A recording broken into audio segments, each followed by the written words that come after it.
Hi, I'm Luanne Hildebrandt from Hildebrandt's food store, deli, whatever.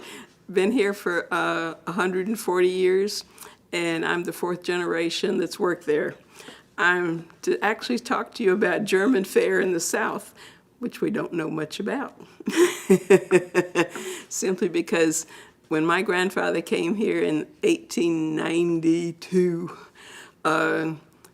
he wanted to be Americanized. Everybody back then, and then there was a big German population, and they had the Schützenfest, which people heard about by Tubman. And some years ago, I had somebody bring a picture to me and ask me, did I know anybody in the picture? I said, I'm old, but I'm not that old. I think it was like 1905 or something in there.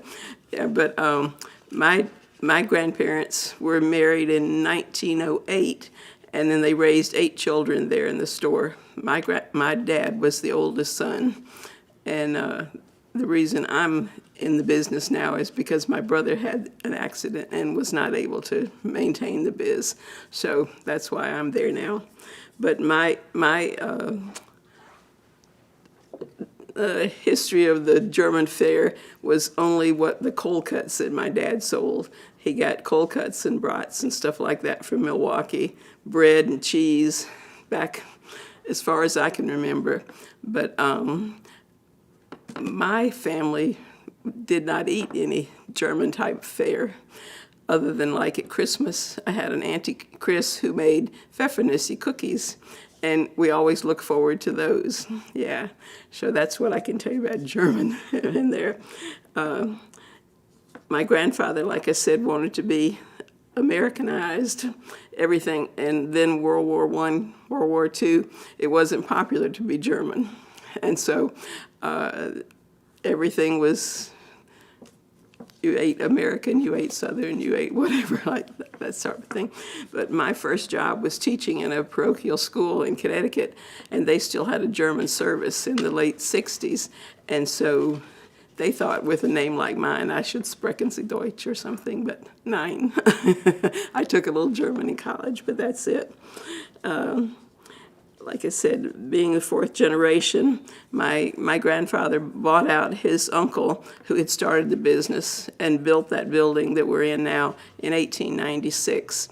And then the uncle, the first Nicholas, went back to Germany about the turn of the century and sold to my grandfather, who we called Daddy Nick. And then he, in turn, like I said, raised 8 children there, he and my grandmother, Edna. But apparently Edna was a piano teacher, and she put on her hat and gloves one day after she'd graduated from Tubman, and her mama said, "Where are you going?" She said, "I'm going up there to ask Mr. Nick for a job. Can't make money teaching piano, private lessons." And so she asked Nick for a job and worked in the office, and a year later they were married. She was 18 and he was 32. But I only remember her working in the store as a child. My grandfather had already retired in the early 50s. My first memory of him was only at his home. But in the mid-50s, my grandmother went to town and decided to take in the backyard of the building and make it the meat market, which is where we make all our sandwiches and stuff nowadays.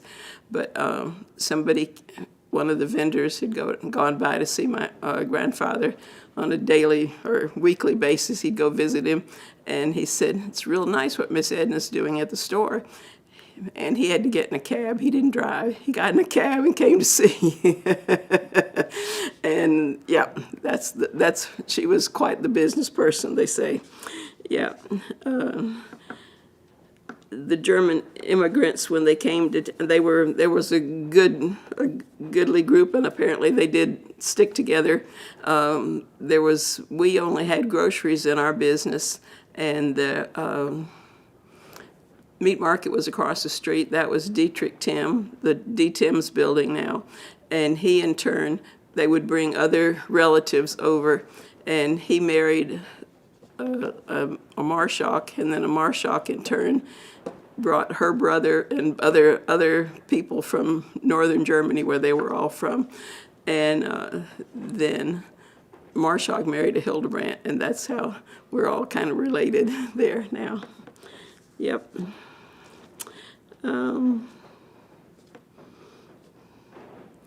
The only German foods I know about are, like, I'd say, after World War II, when German war brides were coming to the States, and then they would be looking for some of the meats, and so my dad would, I don't know if that's when he started carrying Usinger sausage and that, but I know they've had it all my life.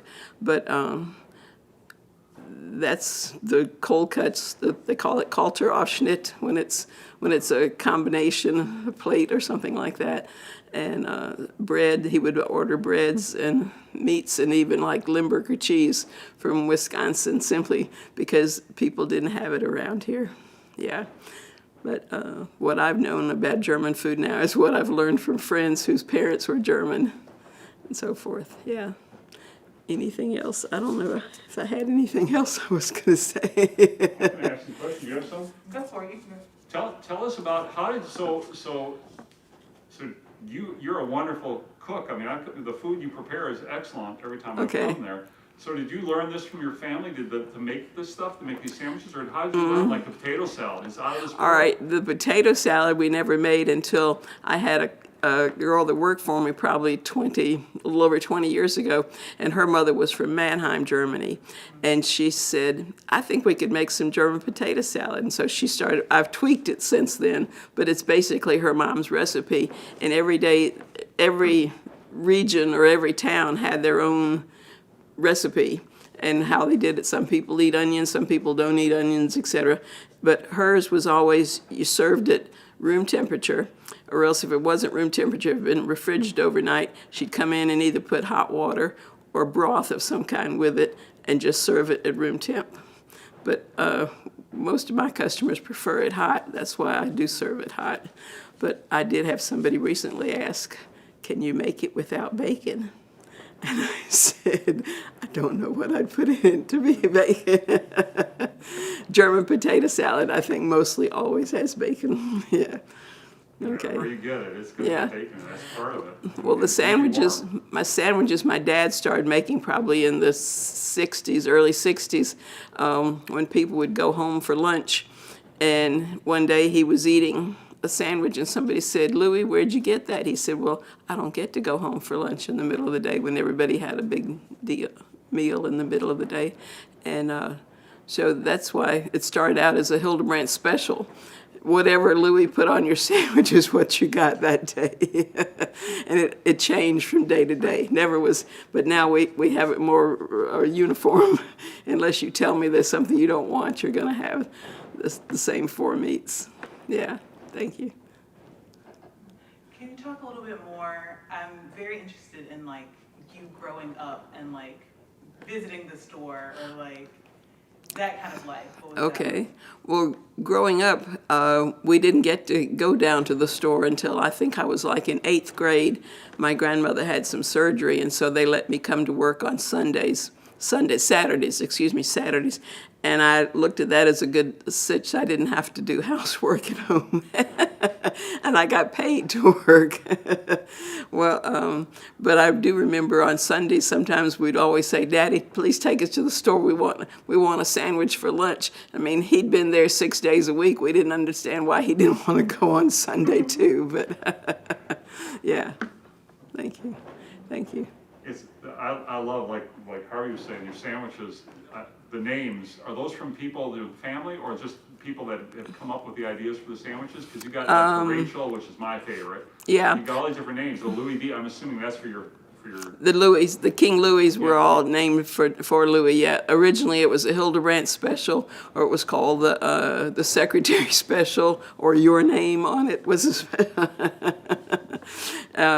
But now a Rachel is just a Reuben's cousin. Yeah, that's where I got that one. I actually took that from somebody else's menu.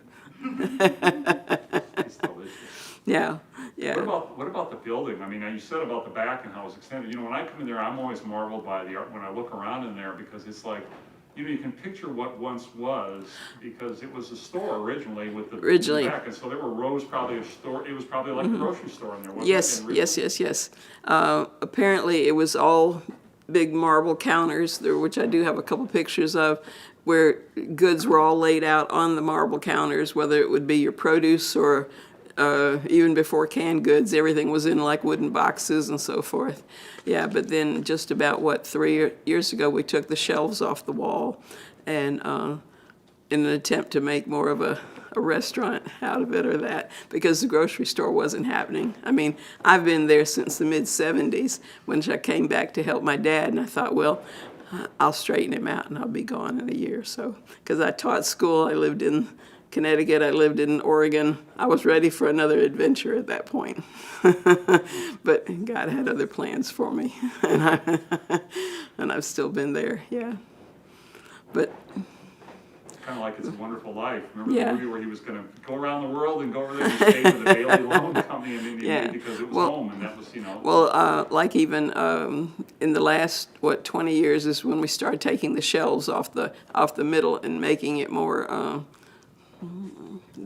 the older cases that are there. Those things belong to my cousin Fred Marshock, who bought all these old some of the wood like we did have in the store years ago, and refinished them all. And then he was looking for a place to put it. He said, "Can I put some in the store?" I said, "I'd love it." Yeah. So yeah, that was, I think, for the 125th anniversary. We were trying to bring it back to what it was. Yeah. And it's so charming with like the penny candy. Pardon me? Like the penny candy that you all have and all of that. Yeah. Kind of like I wish there were more of that available nowadays. Yeah. penny candy or cookies, 2 for a penny. Yeah. when they came in a large jar, or like even you come in and you want a little bit of cheese and some Johnny cakes or something like that. Yeah, 50 cents worth of cheese, and yeah.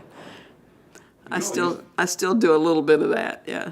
Anything you want like that, I'll try to sell you a little bit. Yeah. That's one of the nicest things about your store, though, is that it's not a chain. It's, you know, the owner. You get to know things, and it's that personality. And you all used to do bicycle deliveries too, didn't you? Yes. We had a couple bicycles, and apparently, my Aunt Edna used to tell stories and say somebody would call up on the phone and say, "I need a roll of toilet paper, and I need it now." You put one of the bicycle boys on the bicycle and send it down. Yeah, but I mentioned my Auntie Chris, who made the Christmas cookies. That was from my great-grandmother's recipe. She worked there when the store was like 50 years old, and she would call people every day to tell them what they had for fresh vegetables and so forth. Yeah, and because they did deliver 3 times a day, basically, to people before some people had refrigeration. Yeah. Can you imagine? Yeah. I can't. But that's, yeah. You have another? I'm good. I was going to try and think, because I know there's more, and I'm trying to think of things that Leanne and I didn't ask you that I'm trying to remember. That is like, okay. What about family members? Do you remember some of the family that you had? You've got a big family.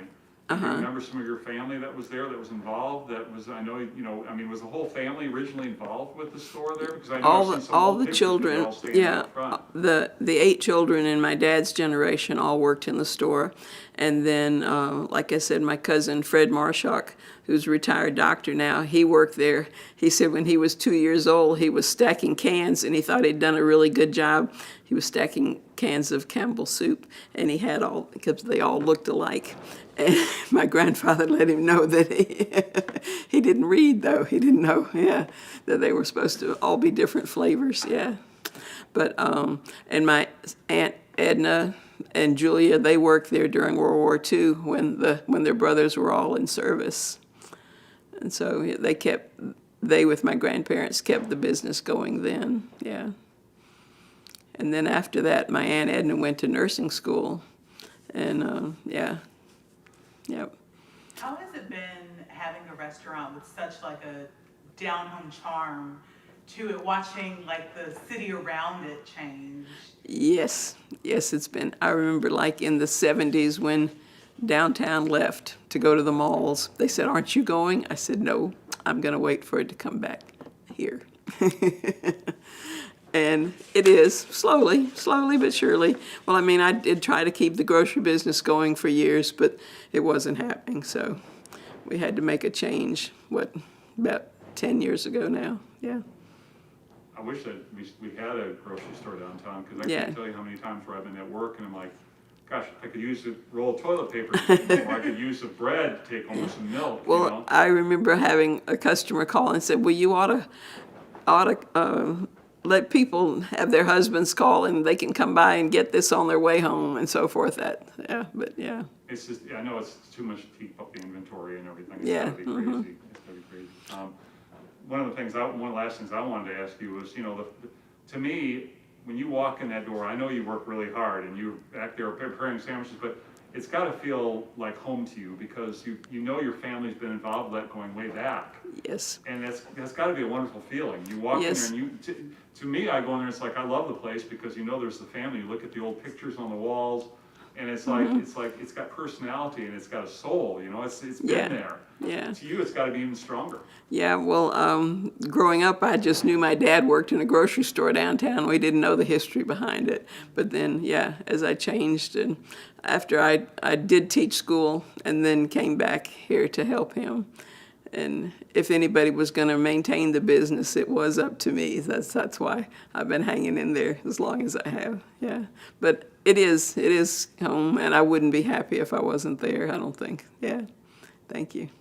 Thank you. Thank you for being there. Thank you. Okay.